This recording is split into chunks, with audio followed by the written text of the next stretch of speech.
The draft that changed the league forever, in a draft that featured one of the best snipers still doing it in Kyle Korver, NBA journeymen like Nick Collison and Kurt Heinrich, and NBA champions like Boris Diaw, David West, and Kendrick Perkins. The 2003 NBA draft class might be known as the best class of all time, and for sure the most impactful class in the last 10 years.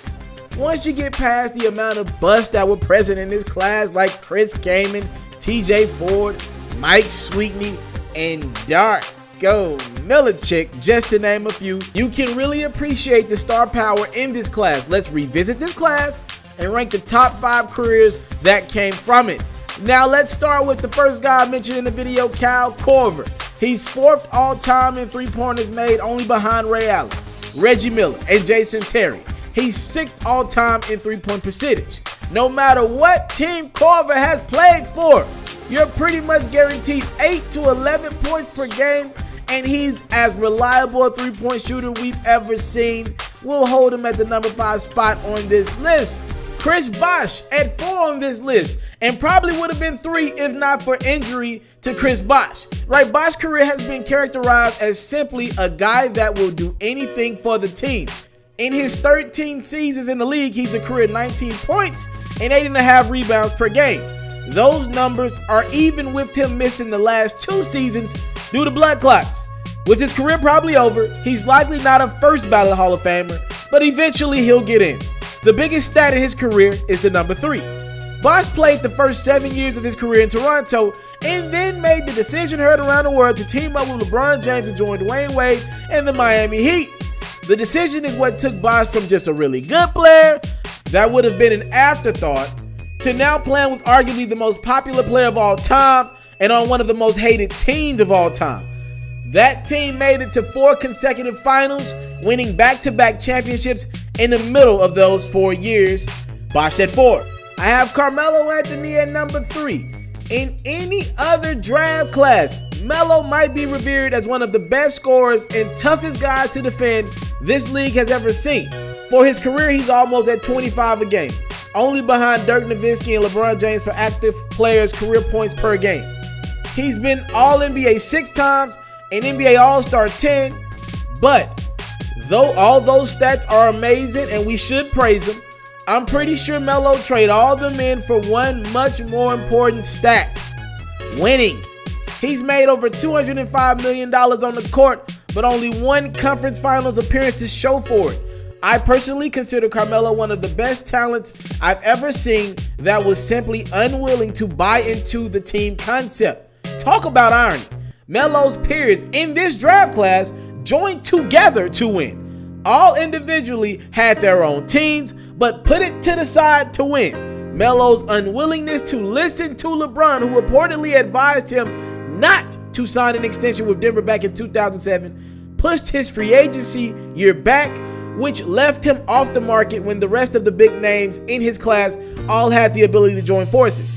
Though Melo's career has been plagued without winning on the NBA level, he has won everywhere else. A championship during his 1 year at Syracuse, including a remarkable tournament run that included being named the Finals 4 Most Outstanding Player. He's won 4 medals, a part of the U.S. national team, including 3 gold medals in 2008, 2012, and of course 2016. He's clutched down the stretch of games. Many believe he's the most lethal down the stretch. Also, Melo has had much respect off the court for his incredible business investments, which all helps comfortably land him at number 3 on this list. Dwyane Wade, another member of the Banana Boat crew. What more can you say about his game? Though Dwyane Wade was ineligible during his first season at Marquette, his second and third seasons were nothing short of spectacular. This helped land him to Miami with the number 5 pick in the draft, though this seems considerably low now, especially being drafted behind a guy named Darko Millicic. I think the kid from the mean streets of Chicago, who dealt with the mama in and out of jail, will take how things ended up for him. We could go on and on about how D-Wade led the league in points per game in 2008 at 30 a game and did it without a reliable three-point shot, how he's one of the most efficient players of all time, one of the league's most slept-on defenders at the 2, even though he's a couple inches undersized, 5th of all active players in steals, and one of the best shot blockers in his prime. But truth be told, he was a legend after his 2006 playoff run. Yes, kids, this happened. D-Wade led a deteriorating Shaq and the Miami Heat to 4 straight wins in the finals, averaging almost 35 points per game and shooting 97 free throws in the series. As a matter of fact, Wade shot 21 of 25 free throws in a classic Game 5 to give his team a 3-2 lead. He never needed to win with LeBron James or Chris Bosh. He proved he could do it as the clear-cut catalyst of a basketball team. But by the way, he did do it with Bron and Bosh. Though we always discuss how the summer of 2010 changed the landscape of the league, we don't discuss how unselfish Dwyane Wade had to be to not only allow one All-Star to join his team, but also maybe one of the 5 greatest players of all time after falling short in the NBA Finals to what many believe was clearly a lesser talent Dallas Mavericks team led by Dirk. The 3 All-Stars entered the 2011 season with a decision to make, and D-Wade made it easy. LeBron is the star of the team. I will step back to the number 2 role on this team to help us win. A man who has over 5,000 career assists will never have one bigger than making that decision. That decision led to 2 straight NBA championships and what many believe was one of the most dominant eras by 2 NBA All-Stars. D-Wade is the second in this class. At number 1, LeBron James. If we discuss this man as maybe being the best of all time, he obviously has to be the best of this class. Do you want me to start on the court or off the court? Well, off the court, LeBron has maybe become the biggest brand the NBA has ever seen, and by the year 2021, the James Foundation will provide possibly 2,000 full scholarships to the University of Akron for students who participate in the James I Promise program and meets testing, education, attendance, and community service criteria. James also has a new public school opening in fall of 2018. It will start with 3rd and 4th grades and expand to 1st and 2nd by fall 2020. And by 2022, the school will open to students in grades 1 through 8. James called it the accomplishment he's most proud of. James has a lifetime deal with Nike that will reach over $1 billion one day, deals with Coca-Cola, Beats by Dre, and Kia Motors.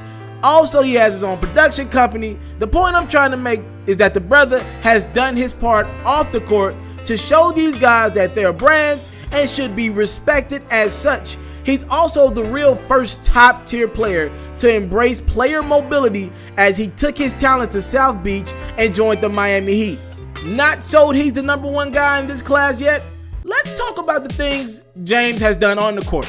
He'll finish his career top 10 all-time in assists, top 75 all-time in rebounds, and depending on how long he wants to play, he has the potential to be the number 2 all-time scorer behind Kareem Abdul-Jabbar. The 4-time regular season MVP, 3-time finals MVP, 13-time All-Star, 13-time All-NBA, has also never missed significant time due to an injury. There's no other consensus top 25 player to never have an injury worth noting. The biggest critique to his legacy was the fact that he decided to announce his decision to leave Cleveland on national television without informing the organization. Oh, what a terrible guy. He had the audacity to donate all the proceeds to the Boys and Girls Club. Wow, what a bad guy.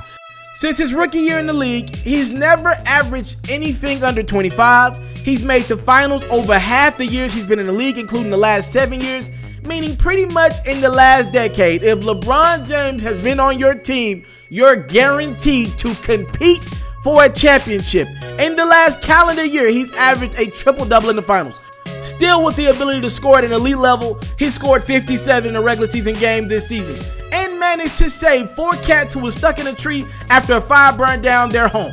All right, I'm just making that up. He's the most durable, health-driven athlete this league has ever seen, and clearly the right selection 15 years ago at number 1 pick.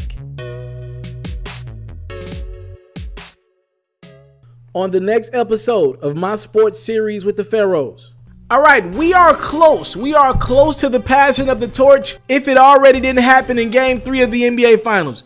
Ladies and gentlemen, Kevin Durant is close to passing LeBron James as the best player in the world.